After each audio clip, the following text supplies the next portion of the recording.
Welcome to KJ tutorial. तो आज के इस वीडियो में हम बात करने वाले हैं कंप्यूटर में रैम और रोम क्या होता है, व्हाट इज रैम और रैम और रोम में क्या अंतर होता है, डिफरेंस बिटवीन रैम और रोम।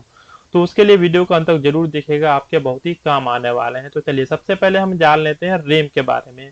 तो रैम का पूरा नाम होता है रैंडम एक्सेस मेमोरी। रैम का उपयोग डेटा स्टोर करने के लिए किया जाता है। जब तक डेटा कंप्यूटर हमारा चालू रहता है तब तक डेटा जो है रैम में स्टोर रहता है। जो ही कंप्यूटर जो है बंद होता है तो हमारा जो रैम का जो डेटा है वो समाप्त हो जाता है। हम जो रैम को दो अलग अलग भागों में बांट सकते हैं। सबसे पहला होता है डी रैम और दूसरा होता है एस रैम।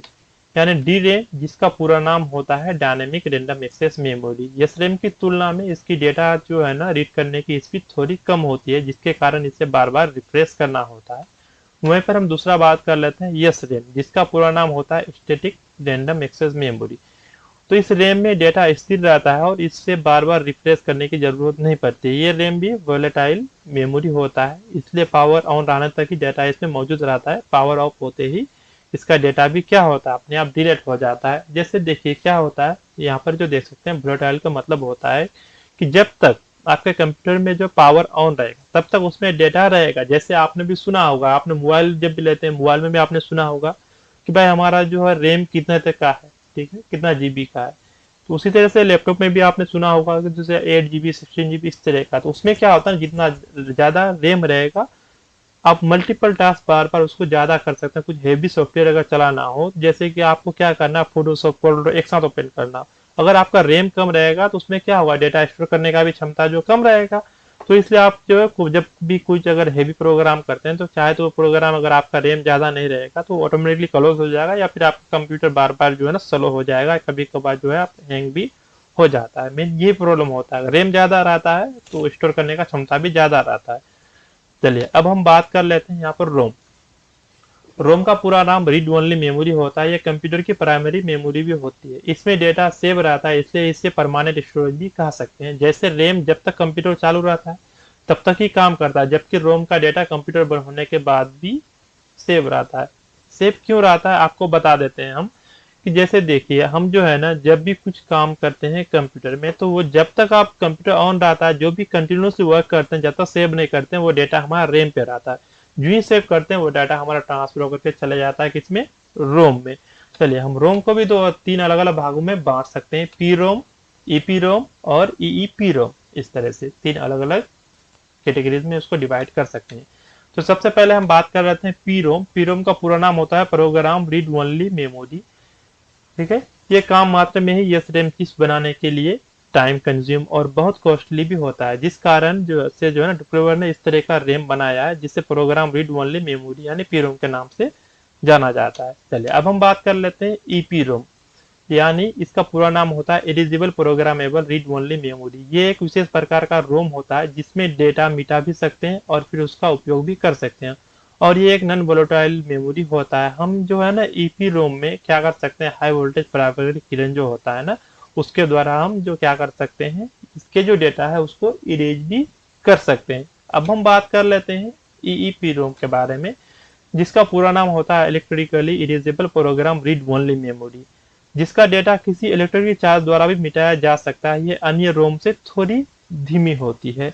अब हम बात कर लेते हैं डिफरेंस बिटवीन रैम और रोम, यानी दोनों में क्या डिफरेंस होता है। सबसे पहले हम बात करेंगे रैम की। तो सबसे पहले जो रैम का जो फुल फॉर्म होता है वो होता है रैंडम एक्सेस मेमोरी, और रीड और रोम का जो फुल फॉर्म होता है वो होता है read only memory. RAM data is volatile, मतलब क्या होता है, रैम का जो डाटा है वो जो टेम्पोररी रहता है, जब तक आप काम करेंगे तब तक रहेगा।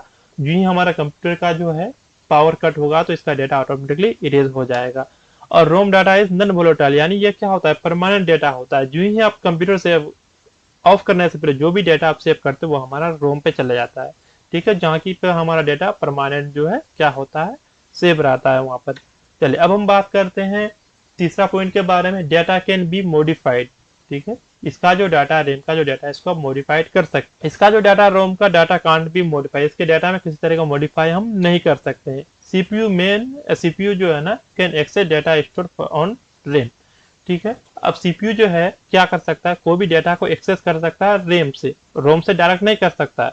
अगर रोम से करना होगा तो यह क्या करेगा, फिर copy data from ROM to RAM, यानी जो भी डाटा आपने सेव किया कंप्यूटर को ऑफ करने से पहले वो डाटा हमारा रोम पे चलेगा। फिर हमें दोबारा अगर उसको परफॉर्म कराना हो तो डाटा को रेम क्या करेगा, फिर कॉपी करके उसको लेकर के आ जाएगा अपने इसमें जो उसका जो अपना स्पेस है रोम का वहां पर, फिर वहां से सीपीयू एक्सेस करके उस डाटा को जो भी मॉडिफाई करना हो वो चीजें वहां पर करेगा। तो ये डिपेंड होता है दोनों पे।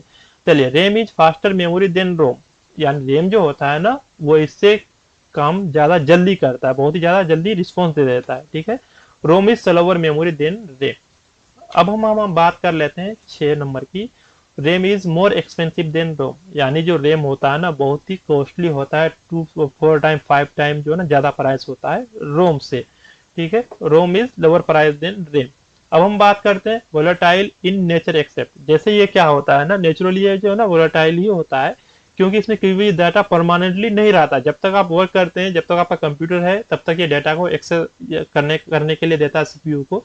जो ही अगर ये कंप्यूटर बंद होता है तो ये डाटा ऑटोमेटिकली इरेज कर देगा। लेकिन यहाँ पर जो डाटा है हमारा नॉन वोलेटाइल इन नेचर, यहाँ का डाटा जो ही कंप्यूटर ऑफ होता है आपका यहाँ का डाटा समाप्त नहीं होगा, यहाँ का डाटा आपका 100% सेव रहेगा। और यहाँ से कभी भी डाटा को अगर क्या करना दोबारा परफॉर्म कराना हो तो कंप्यूटर ऑन करेंगे, उस डाटा को जो ही आप लेकर के आ जाएंगे ऑन करेंगे। जैसे माइक्रोसॉफ्ट वर्ड में ही आपने कुछ टाइप किया, हम उसको सेव कर दिया तो वो कहाँ चले गया, हमारा रोम में। दोबारा हम कंप्यूटर को ऑन करेंगे और फिर उस डाटा को हम ओपन करेंगे, फिर दोबारा हमारा रैम पे आ जाएगा, फिर रैम के से जो है सीपीयू उसको एक्सेस करेगा और फिर उस टास्क को परफॉर्म करना शुरू कर देगा। चलिए, अब हम बात कर लेते हैं टाइप ऑफ रैम के बारे में। तो ये 2 तरह का होता है, एस रैम और डी रैम, जो कि हमने पहले भी हम बता चुके हैं अभी। और ये टाइप ऑफ रोम ये 3 तरह का होता है, पी रोम, ईपी रोम और ईईपी रोम, जो कि हमने डिस्कस कर चुके हैं। तो आज के इस वीडियो में हमने आप लोगों को बताया कि रैम और रोम क्या होता है, दोनों में क्या अंतर है और दोनों का जो है क्या समानता है। तो मैं आशा करता हूँ आप लोगों को मेरा ये वीडियो जरूर पसंद आया होगा।